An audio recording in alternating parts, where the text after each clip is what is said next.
Sur fond de négociations absolument désastreuses sur l'Ukraine, le Kremlin s'est aujourd'hui vanté d'avoir déjà préparé un accord de plusieurs milliards avec Donald Trump, qui inclura non seulement du commerce, mais en fait un véritable pot de vin au président américain. Vous vous souvenez comment ? Il y a quelques jours, le président ukrainien Volodymyr Zelensky a déclaré qu'il existait des négociations séparées entre Moscou et Washington, où un plan de coopération économique de 12 000 milliards de dollars proposé aux Américains par le conseiller de Vladimir Poutine, Kirill Dmitriev, était discuté. Eh bien, aujourd'hui, Bloomberg publie le contenu du soi-disant paquet Dmitriev en 7 points. Il s'agit d'une liste d'initiatives économiques par lesquelles le Kremlin tente d'attirer l'Amérique de son côté et de la pousser à faire pression sur l'Ukraine. Pour un accord selon les conditions russes, ce document énumère les domaines possibles de coopération entre les États-Unis et la Russie. Mais Bloomberg estime que la principale incitation pour Donald Trump est le 5e point. C'est la proposition de la Russie de revenir au système de règlement en dollars, ce qui devrait renforcer le dollar en tant que monnaie de réserve mondiale et, en même temps, affaiblir la position de la Chine. Ainsi, Poutine est prêt à tout faire, y compris trahir son allié chinois, tant que Trump oblige l'Ukraine à signer un accord de paix qui ne profite qu'au Kremlin. Eh bien, en attendant, la Russie a en fait renoncé aux négociations avec l'Ukraine, car elle a de nouveau abaissé le statut des membres de son groupe de négociation. Lors des négociations des 17 et 18 février à Genève, la délégation russe sera à nouveau dirigée par le pseudo-historien russe Medinsky. Le sujet mérite discussion. Je suis Alexei Pesci, discutons-en ensemble. Mais avant de commencer, je vous demande de vous abonner à la chaîne, de liker cette vidéo et de laisser n'importe quel commentaire.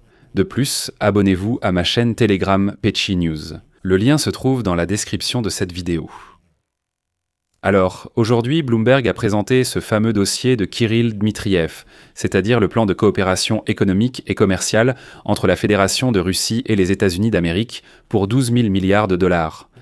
Comme indiqué, le Kremlin a proposé un large partenariat économique à l'administration de Donald Trump, y compris le retour de la Russie au système de règlement en dollars. Je rappelle que Poutine criait qu'il fallait se débarrasser du dollar, qu'il était en train de mourir si vous ne vous souvenez pas. Eh bien, il voulait aussi passer complètement au règlement en rouble de bois. La proposition détaille 7 points dans lesquels les intérêts économiques de la Russie et des États-Unis pourraient y coïncider, y compris des investissements conjoints dans le gaz naturel, le pétrole et les métaux de terres rares les plus importants. Et comme l'écrit la publication, ce plan représenterait un éloignement de la politique du Kremlin et pourrait apporter à l'administration de Donald Trump une grande victoire en affaiblissant les relations entre Moscou et Pékin. Eh bien, discutons maintenant tout cela plus en détail. Je rappelle qu'il y a exactement une semaine, le président de l'Ukraine, Volodymyr Zelensky, a déclaré pour la première fois qu'il y avait une possibilité de signature de documents de coopération économique entre les États-Unis et la Russie pour un montant d'environ 12 000 milliards de dollars. Et c'est ainsi que, dans les services de renseignement ukrainiens, ce document a alors été appelé le paquet Dmitriev, c'est-à-dire du conseiller de Vladimir Poutine, qui mène les négociations avec le conseiller de Trump, Steven Witkoff. Je vais maintenant citer Zelensky. Il s'agit d'un montant d'environ 12 000 milliards de dollars, c'est un paquet de coopération économique entre l'Amérique et la Russie. Autrement dit, nous entendons parler de la probabilité de tels documents bilatéraux ou similaires entre les États-Unis et la Russie. Ces documents peuvent contenir des questions liées à l'Ukraine. Nous montrons clairement que l'Ukraine ne soutiendra même pas de telles éventuelles ententes entre les parties sur nous, sans nous. La délégation ukrainienne a communiqué la position du président, à savoir que s'il y a des accords bilatéraux entre la Russie et les États-Unis, alors les points qui concerneront l'Ukraine. Et ils ne peuvent pas contredire la constitution de l'Ukraine, ni les lois de l'Ukraine, et il ne faut pas les discuter sans l'Ukraine. Mais depuis lors, il n'y a pas eu d'informations sur ce que contient ce paquet de Dmitriev, et voilà que Bloomberg révèle pour la première fois des détails. Selon un document interne russe consulté par l'agence Bloomberg, le Kremlin a avancé des propositions qui pourraient amener la Russie à accepter à nouveau le dollar dans le cadre d'un large partenariat économique avec l'administration Trump. Le document expose en détail 7 points, dans lesquels les intérêts économiques de la Russie et des États-Unis pourraient coïncider, mais seulement après la conclusion d'un accord. Le document évoque la coopération des deux pays pour promouvoir les combustibles fossiles au détriment d'alternatives plus écologiques, ainsi que des investissements communs dans le gaz naturel, pétrole du plateau continental et matières premières essentielles, générant des bénéfices supplémentaires pour les entreprises américaines. Je cite maintenant Bloomberg. La proposition diffusée parmi les hauts responsables russes fournit des informations qui n'avaient pas été publiées auparavant sur la pensée et la tactique du Kremlin au moment où des accords économiques potentiels entre les États-Unis et la Russie sont discutés comme un point clé de tout futur accord de paix sur l'Ukraine. La proposition repose sur le retour de la Russie au système de règlement en dollars, ce qui représenterait un revirement stupéfiant de la politique du Kremlin et potentiellement des changements radicaux dans le système mondial et financier. Il convient également d'ajouter ici que les États-Unis ont déjà proposé de lever progressivement les sanctions SWIFT contre la Russie dans le cadre de tout accord de paix, ce qui constitue une première étape nécessaire pour la reprise des opérations en dollars. Et la veille, le ministre américain des Finances, Scott Besson, a déclaré clairement que, suite à un accord de paix, les sanctions pétrolières seraient levées. Mais ce qui est envisagé dans ce document du Kremlin va beaucoup plus loin. Jusqu'à présent, la recherche d'alternatives au dollar et non la restauration des liens avec le système dirigé par les États-Unis était l'objectif principal de la Russie, car Vladimir Poutine cherchait à approfondir ses relations avec la Chine. Pour cette raison, des responsables gouvernementaux occidentaux, familiers du contenu de ce document, ont déclaré qu'ils considéraient comme hautement improbable que Vladimir Poutine conclue finalement un accord qui irait à l'encontre des intérêts de Pékin. Bien qu'il puisse la signer, il pourrait ne pas la respecter à l'avenir. Et cela soulève une question. Bien avant l'invasion à grande échelle de l'Ukraine en 2022, Vladimir Poutine travaillait à réduire la dépendance de la Russie à l'égard de la monnaie américaine dans le cadre des efforts des puissances économiques concurrentes pour défier l'hégémonie financière des États-Unis. La justification de ces efforts est devenue encore plus évidente lorsque les États-Unis et leurs alliés, utilisant leur contrôle sur les opérations en dollars, ont imposé des sanctions contre une grande partie de l'économie russe après le début de la guerre à grande échelle.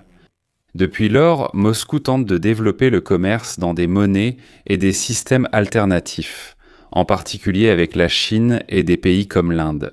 Par exemple, au sein des BRICS, ils voulaient même introduire leur propre monnaie, mais tous ces efforts n'ont pas abouti à un grand succès. Ainsi, d'un côté, revenir au règlement en dollars signifierait une nouvelle soumission à la domination financière de Washington et réduirait à néant les efforts visant à diminuer la dépendance à la monnaie. Les sanctions contre l'économie russe dans le cadre de la guerre à grande échelle seraient une victoire pour l'administration de Donald Trump dans la réalisation de son objectif évident d'affaiblir les relations entre Moscou et Pékin. Eh bien, dans ce cas, Donald Trump serait prêt à tout pour réaliser ce point, y compris faire pression sur l'Ukraine. De plus, Vladimir Poutine a vite compris sur quoi insister pour que Donald Trump aille plus loin, selon Bloomberg.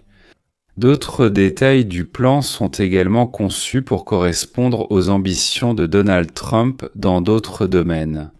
Les sanctions contre l'économie russe significatives.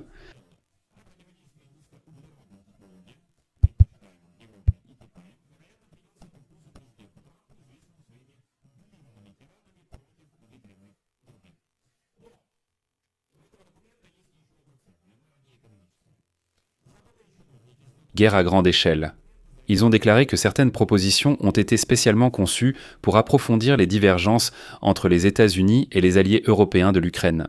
Mais certaines propositions de ce document représentent des promesses lointaines avec des montants potentiellement importants, qui pourraient inciter Donald Trump à conclure un accord, mais qui ne seront jamais mises en œuvre. Il ne faut pas oublier que le Kremlin n'a guère intérêt à s'éloigner de la coopération avec la Chine, devenue son principal fournisseur de composants.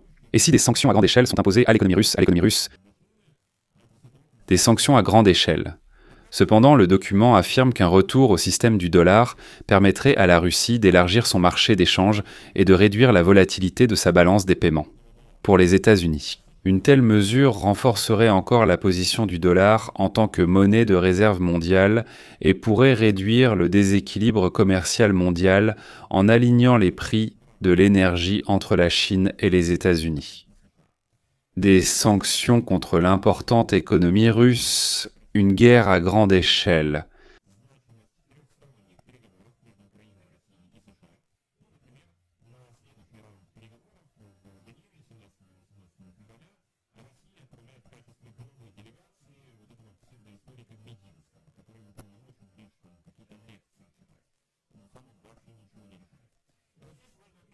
Le Kremlin a confirmé que oui, il mène effectivement de telles négociations économiques avec Washington.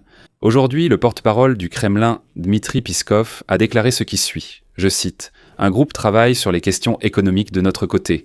Il est dirigé par mon collègue. Les sanctions contre l'économie russe significatives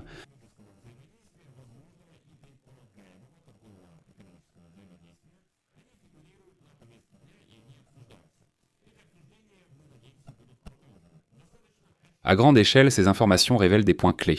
Bloomberg, bien sûr, nous proposons une coopération et bien sûr, dans cette coopération, il y a un intérêt potentiel pour des sanctions contre l'économie russe significatives dans le contexte d'une guerre à grande échelle.